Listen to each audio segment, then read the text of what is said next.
Binisita ko na nga muna pala dyan yung aking kaunting tanim na talong at tuyot na hindi na lang naulan.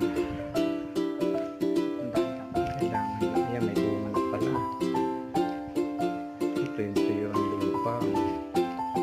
Kailangan ng madiligan ito mamaya pagka uwi ko galing sa pagbiyahe. Ito yung aking tanim na kamuting kahoy. Tuyo na rin ang dahon, kulay ginto na, pwede ng isang sa Palawan at Cebuana.